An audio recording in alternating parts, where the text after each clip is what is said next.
Welcome to the Didi and Lital Show. Advice, thoughts, and stories from a married couple on cybersecurity, technology, and life in general. Now here are your hosts, Didi and Lital. Hello, and welcome to the Didi and Lital Show. It's another week. Hi, Didi. What's up?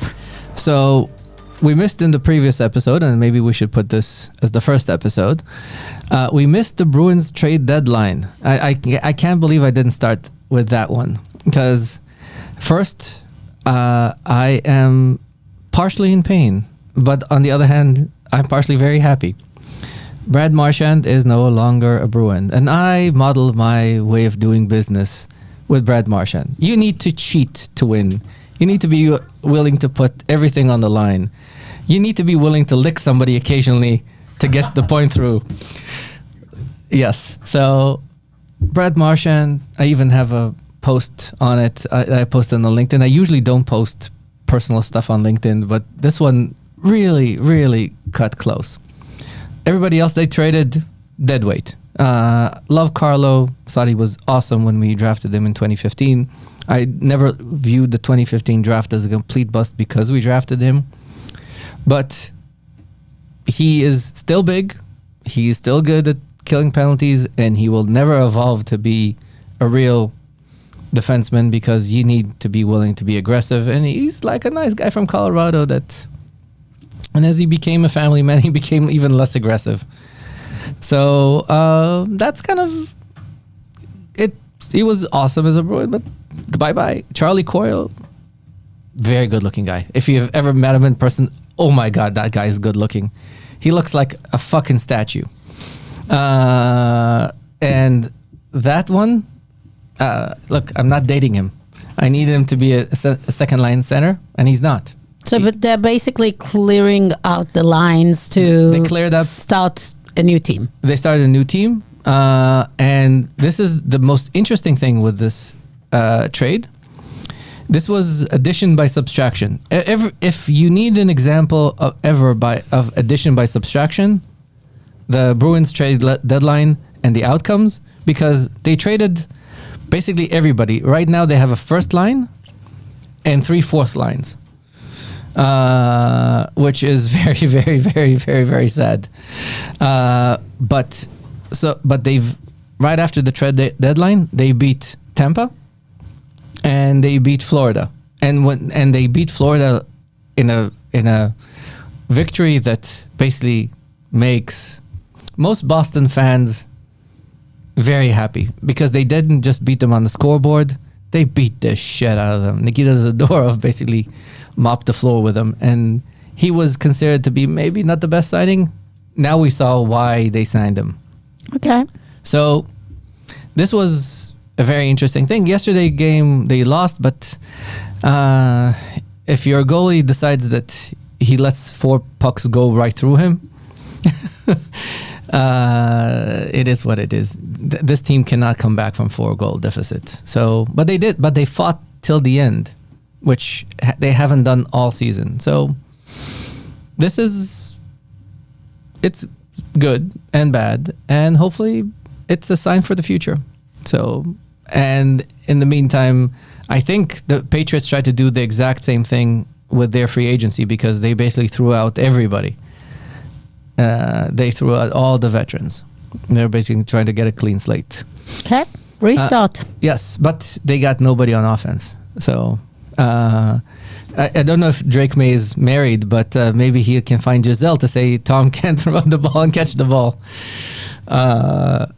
So that's our little sports update. I do want to talk about a piece of news that we read yesterday. Okay. And captured everybody's attention on random. So in general right now, I hate whiny people, as you know, right? Yep. I have an aversion to people whining. Yep. Basically, I tell people to grow a pair, suck it up. Oh, and I'll address this, by the way, by the fact that I'll quote Felger. Felger yesterday was Keep on going. yeah. This one's good because you love this. You love this one. We want to get to the point. Yeah, whatever. So they were talking about what things they miss from COVID, and basically Felger is me. He got fitter.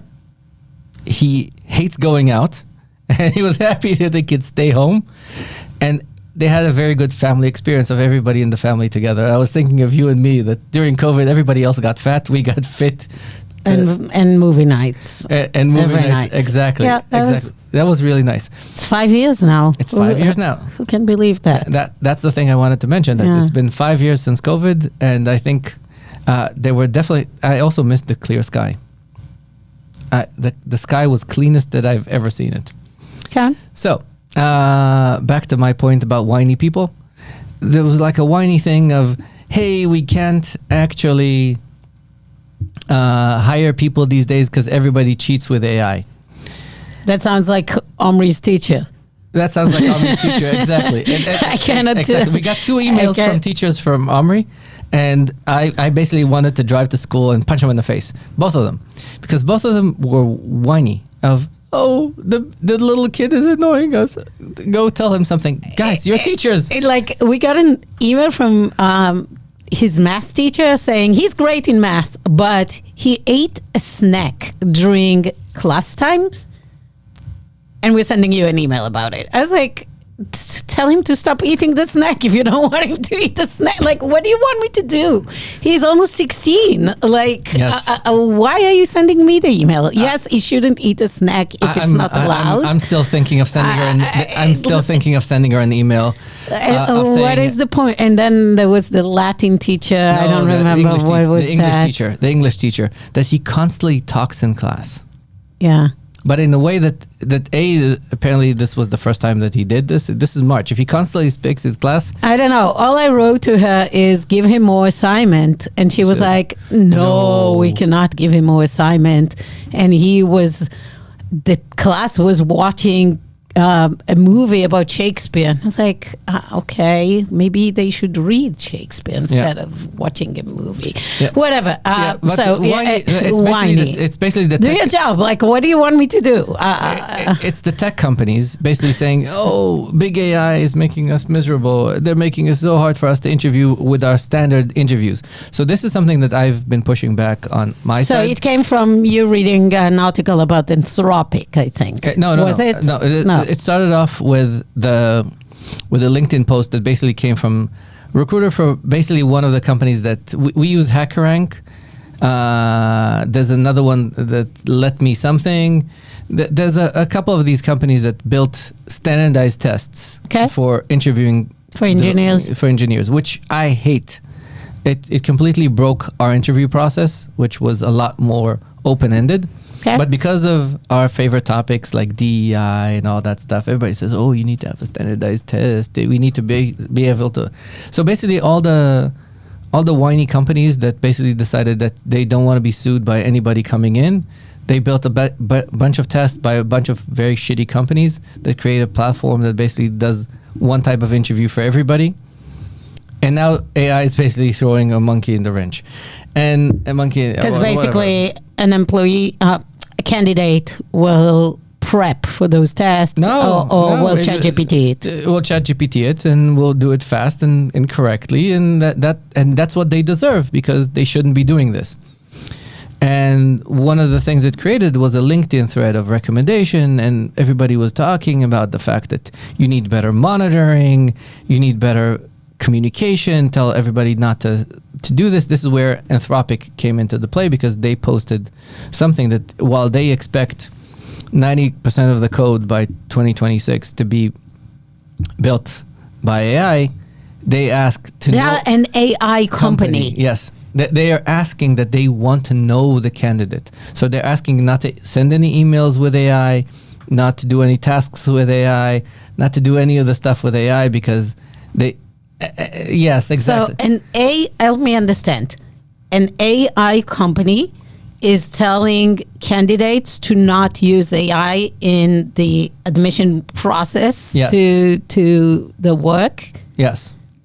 And I'm actually the other way around. So So this is funny because part of the stuff you saw on Random is that some of the people that work for me said, well, the way to solve this is do what Didi said, that you're expecting them to use AI. Because right now... I mean, if you're not using AI today, I'm not sure I want you on my Exactly. team. If you are not really, really good in doing prompt engineering, like prompting the model and like getting good results, I would actually design a test to see how good people and how creative they are using AI. So I did our interview question. So I had an argument with one of my employees, Roy, about the fact that people should be using AI and should be using the internet. And I decided to build the whole test using AI, just AI. Even though I know how to debug the code and I know how to fix the code. And then what I did was several iterations, multiple iterations. By the way, you get to an initial okay stuff in 15 minutes.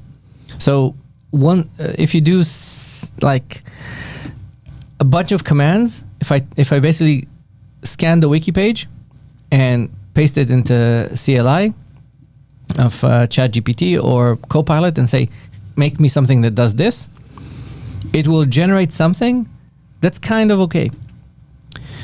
And it's nice visually, but more likely than not, if somebody submits this, I'll ask them a couple of questions of how can you fix this? How can you fix this? How can you fix that? Because it does a lot of those things incorrect. As Anton said, most of the things that they're trained on is the internet is full of idiots. You trained on a lot of idiots' code. Most of the code that is generated is average.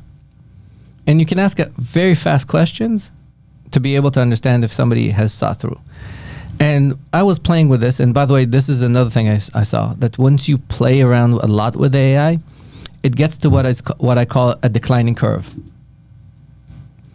A declining curve means that now every time you ask it to fix it, it stays the same. No, it's worse. It fixes one thing and breaks another. Oh, okay. It gets to the fact you cannot tell it to keep everything frozen beside the thing you're fixing? You can, but it goes into the spiral. Okay. This is where it starts hallucinating and doing bad things. Right. After a while, when he deals with the same thing, he starts deteriorating. It's interesting true that for you're calling everything. it he or she.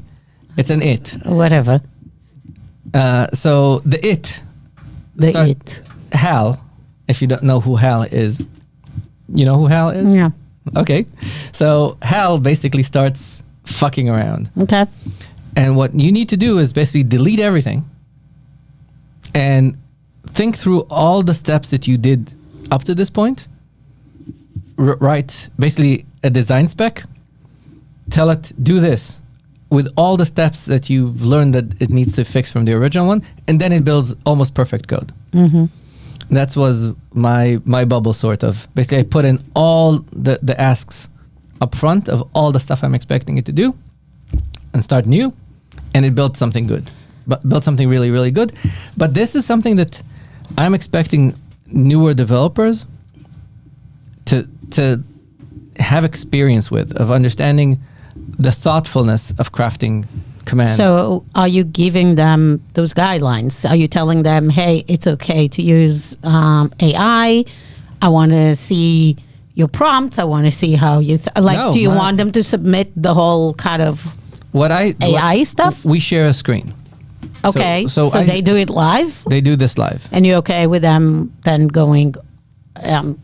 opening ChatGPT. I was okay with them. Whatever. I was okay with them cutting and pasting from Stack Overflow before. I was okay with them using the IDE. So you want to see how they do it and what's the thinking process? Yes, that's actually an awesome way. Like yes.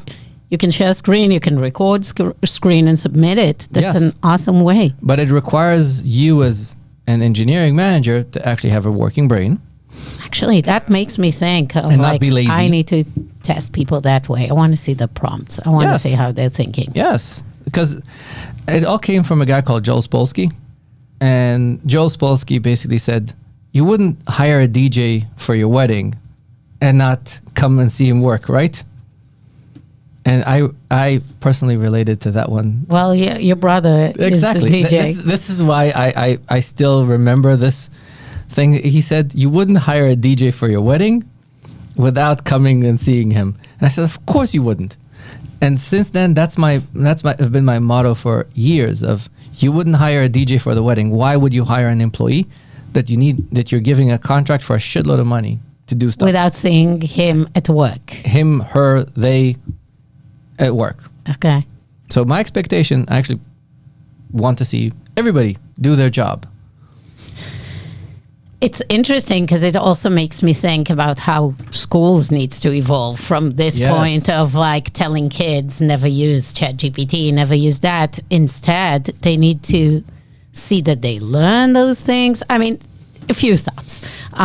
So on this thing that kids don't read anymore because they will ChatGPT the book review, submit it, and that's it. They didn't read the book.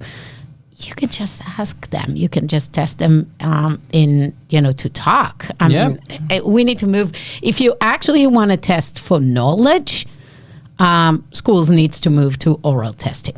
That's one thing. If you actually want to see that they have knowledge, my math teacher back in high school, we hated her, but she was amazing. She would call every class at the beginning of the class. She would call 2 random students to come and show and write down either proof the Pythagorean proof or do that, but like she would trick us. So she didn't do that many quizzes. It was more, and it was tough, and like people hated it, and we thought it's for humiliation, but actually it was to see how much we can actually generate this knowledge, how much it's embedded in us, and if not, and we were, preparing for those classes because nobody wants to be publicly humiliated on the board with not knowing. But maybe that's a way. By the way, in general, book reports is a stupid idea. As somebody that read all his life a lot, book reports are a stupid idea because they make you. The teacher is making you think like they do. Like, remember that stupid question that they were asking about mice and men, about the oppression of minorities, and I don't even know how. And whatever they were asking about mice and men, that was like a little bit putting some political agenda into exactly. And a very sad, one of the most amazing books from the 20s. Exactly. So that's my point. That book reports are not a way to answer something. But that's why my thinking is, if you really need kids to learn some things by heart, you need to test them without the technology. So they cannot submit it. They need a pen and paper, or they need to orally talk about it. If it is about analysis and it is about, generating some ideas, they should be allowed to use ChatGPT. We're all doing it. You should make them submit the prompts, how they improve the results they're getting from ChatGPT. Yes. Where they're getting it makes because that's how life is gonna be. Yes. So my point is that it's very interesting that it highlights the difference between the lazy people. I don't like lazy hiring processes. Because the most important thing you need to do as a boss is hire effectively and fire effectively. These are the 2 things that are most important as a manager. Mm-hmm. This is your job. Mm-hmm. Hire fast and effectively, and fire fast and effectively. Agree. And understanding that this is where the market is, and stop being lazy. This kind of is where my mind's at. Again, nowadays, you can hire people with are not perfect, like me in marketing. Yeah. I would really care about, a person grammar capabilities, me having none of those capabilities. But now you have those tools. So you can go, you have, big pool of people that might not be with perfect grammar, but AI will fix it, don't worry. But they can have great creative ideas, and they can have, and they'll be able to use all those tools to generate awesome outcomes. So, it also helps with hiring because you can hire more diverse people. Yes. That it's a great way to open up for talent that otherwise would not be able to come in, and is different. Yep. So back to our point, I think that we are in very uniform agreement. Use ChatGPT in hiring. No, allow them to use it, You have to test. but ask to submit the actual thing. There's many ways. I want to see it. There's many ways to evaluate somebody as they AI through life and do things. Yeah. But this is where we should, as managers, expect. So I think in 2 years, by the way, I think this is going to date so fast. Like in 2 years from now, I don't think this conversation will even exist. I think it will. I don't think so. Based I on think that Louis Vuitton conversation we had yesterday in the previous episode, there's going to be AI snobs. And like your son, Ron, he doesn't believe in AI. my son Ron was hit in the head too many times in hockey. That's my son Ron. So the fact that he walks around with bucket earphones, headsets, and doesn't listen to anybody, and I joke around and call him Teenage douchebag. Teenage dirtbag, and I call it, and I Douchebag. douchebag is something else. He's both. No, douchebag is the other one. Yeah. Sometimes he's douchebag too. No, he's very rigid. He needs to basically get the broomstick out of his butt and chill. He needs to chill. He needs to chill. Yep. If anybody needs edibles, it's Ron. If I've ever thought of somebody in dire need of edibles, He wouldn't use it, and I'm proud of him, so that's good. He will stay with his thing. yes. So I would like to end this with something very interesting that relates to this interview process and the creativity, and something that I found to be very, very funny. What is that? So one of the speakers at Gartner, the Gartner conference that I attended, that kickstarted a lot of our AI conversations, was said that his original education is art history. And he was talking about Michelangelo's David. By the way, in case you don't know, I ordered the creation of Adam as a poster to put behind me in my workroom. So I'm a big fan of Michelangelo. So don't think of me as somebody who hates art. And he was talking about Michelangelo, to learn how to build David, had to learn how to first draw pictures, did all the anatomy stuff that he basically stole bodies to dissect bodies to understand how physiology looks like. Mm-hmm. And then he worked on crafted very accurate fish because he really liked fish. So he created a lot of fish. There's like millions of Fish sculptures? Yes, millions of figurines of fish because he wanted to make sure that he has the skills. And that's kind of the skills of working with AI. You need to start with something small to build something big. All the stuff was really interesting. And I wanted to catch the guy and tell him, dude, you have like no idea what you're talking about. The statue of David is a clear indication of people not knowing what the fuck they're doing. They're training the model on the wrong data. Are you saying so? What is the most common known problem with David? Producer Dave, do you know that?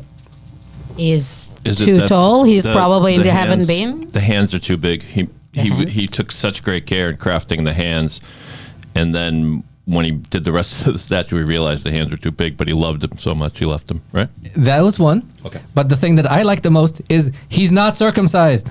Oh. He has never seen a Jewish penis. David was circumcised. Okay. And putting like a big penis that is not circumcised on a Jew, that is very wrong. So that's... Yeah, it's David, of all people. Yes. King David. King David. King of the fucking Jews. Are you sure he's not circumcised? Of course I'm sure. Well, let's check I got to fact check this. Fact check this. David is not circumcised. And you should know that if I'm asking the question, it means that I'm going to the gutters. Everything is dick and fart jokes. But there's a whole bunch of stuff that is very inaccurate with David. And yes, the hands are way too big. And you can see that he has big. Yeah. And he is uncircumcised. Well, it's kind of hard because he say. didn't make David very well endowed. So Yes. I'll try to find a different picture. Yes, but the fact is, David's not circumcised. And there's also a few other things that are very European in the anatomy versus a Middle Eastern. It's too tall. There's a million of these things that are very, very, very European. That's fine. He didn't see it, the guy. And that's my point. Absolutely. Absolutely not. Circumcised. Absolutely not. Uncircumcised, you're Okay. right. Yep. TMI. Exactly. Yeah. But that's a good example of training the model and asking the wrong questions. And that's related to the interview. I mean, he didn't have the right database that is relevant to David's people. So there's another guy. Like all the dead bodies that you've seen were not. Yeah. So absolutely. let's talk about the city. What city is David in? Rome. No, that was in Florence. It's in Florence. Okay. Yeah. Remember that there's the Merchant of Venice? Yeah. Florence and Venice had huge Jewish populations. All he needed to go is look at a couple of Jews. Okay. He just looked at the wrong data. So, outcome, learn that it could be a very masterful piece, but look at the spec. You need to create the king of the Jews. Maybe it was by design. He I didn't don't know want if it was him by to design. I don't know. Look too but Jewish. It's possible. Maybe he knew it, but Maybe he decided to it's still keep him perfect. It is possible, but for us to understand AI and training, you train. But if you train on the wrong stuff, you're gonna have the wrong PP. Alrighty. And with that,